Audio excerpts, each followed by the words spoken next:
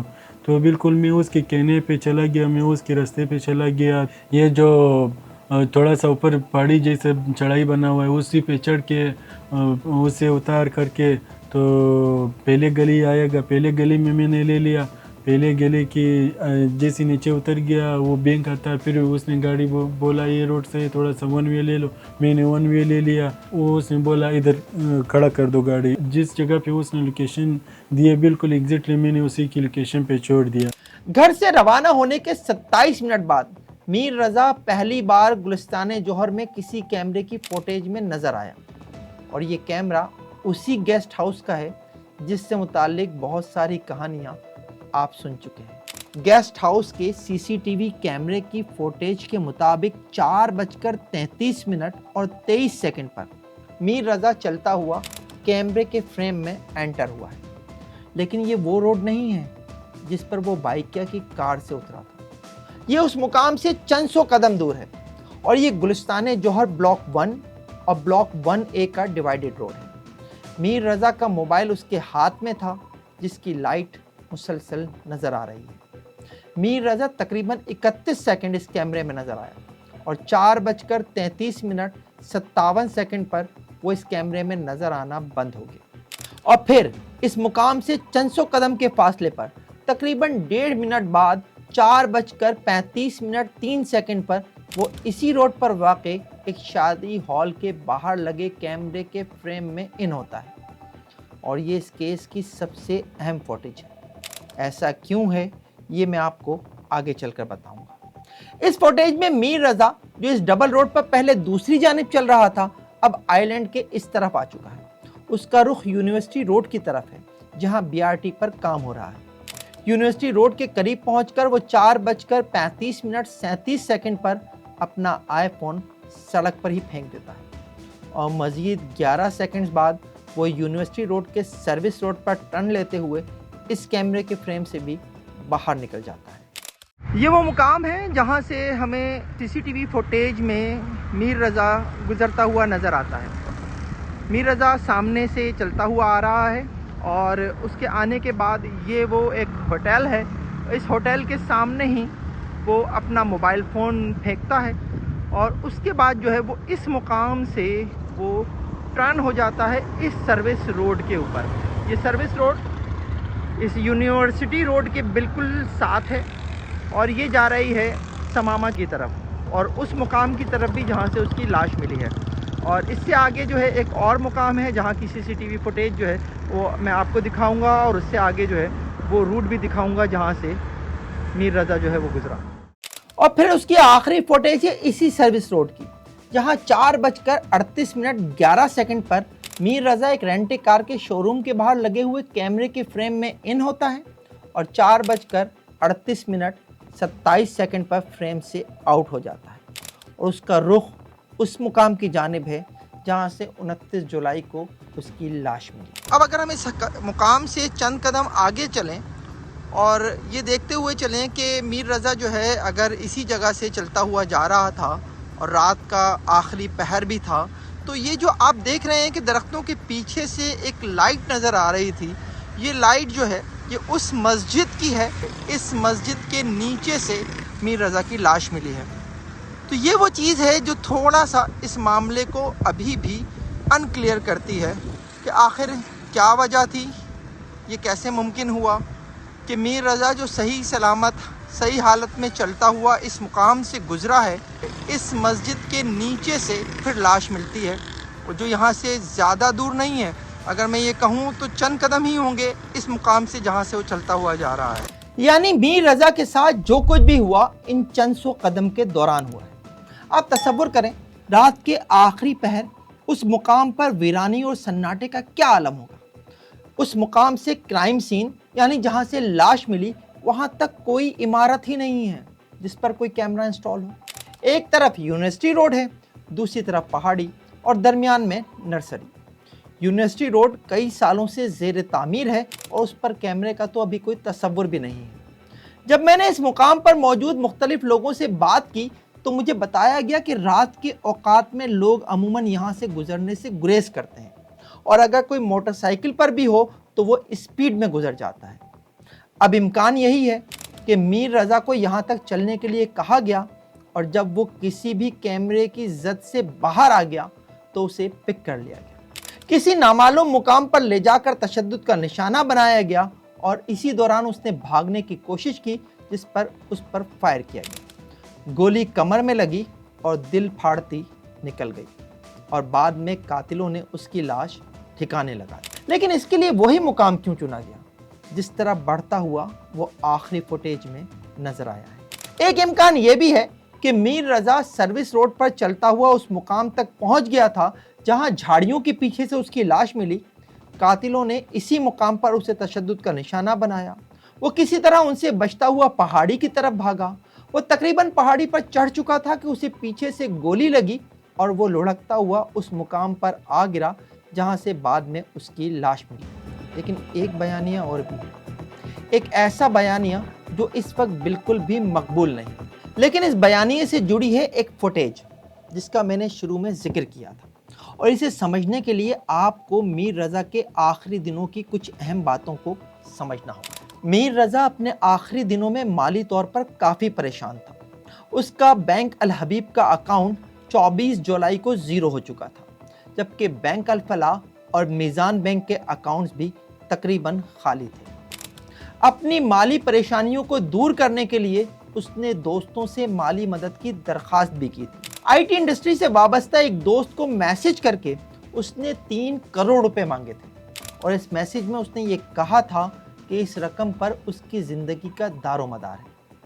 یہاں تک کہ اس میسج میں اس نے یہ تک کہا تھا کہ میرا نہیں خیال کہ میں کل آپ کو ملوں گا بھی یا نہیں، مجھے عجیب خیالات آ رہے ہیں، کل صبح میرے لیے ایک مشکل مرحلہ ہے اور میں اس کا سامنا کرنے کے لیے تیار نہیں ہوں۔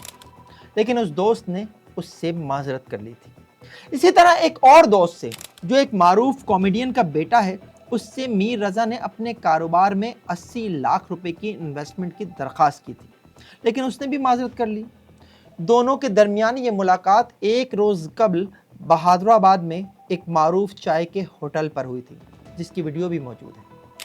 مالی مدد کے لیے میر رضا کے کیے گئے ایک میسج جس میں اس نے مانگی گئی رقم پر اپنی زندگی کا دار و مدار قرار دیا تھا، ایک طرف اس کی ذہنی حالت کی عکاسی کرتا ہے تو دوسری طرف اس میسج سے یہ بھی محسوس ہوتا ہے کہ اسے کسی قسم کی تھریٹ کا سامنا تھا۔ 28 جولائی کو اس نے اپنا کچن بند ہو جانے کے بعد جا کر سیکیورٹی گارڈ کا اسلحہ نکالا۔ گھر جانے کے بعد زیر استعمال گاڑی جو رینٹ کار کی تھی اسے خالی کیا، اپنے سوشل میڈیا اکاؤنٹس اور واٹس ایپ ڈیلیٹ کیا، اپنے بینک الفلاح کے اکاؤنٹ سے والد اور والدہ کو بالترتیب 15,000 اور 20,000 روپے ٹرانسفر کیے، جس کے بعد اکاؤنٹ میں صرف 720 روپے بچے۔ پھر اس نے اپنے پاس موجود 40,000 روپے کیش میں سے 39,000 روپے والدہ کے سرہانے رکھے اور صرف 1,000 روپے لے کر رائڈ کرا کر گلستان جوہر کے لیے نکل گیا۔ میں میر رضا کے فون کا CDR یعنی کال ڈیٹا ریکارڈ بھی حاصل کر چکا ہوں، اور CDR کے مطابق اس رات یعنی 28 جولائی کو اس کے فون پر 4:07 پر بائیکیا کے کار ڈرائیور احسان اللہ کی آنے والی کال آخری کال تھی۔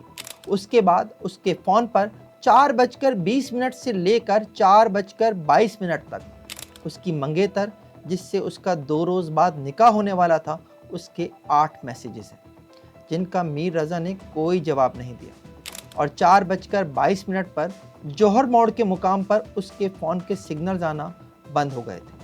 شاید اس نے فون ایروپلین موڈ پر ڈال دیا تھا، کیونکہ جوہر میں کار سے اترنے کے بعد پیدل چلتے ہوئے اور فون پھینکتے ہوئے بھی فون کی لائٹ سے یہ تو پتہ چل رہا ہے کہ فون آن تھا۔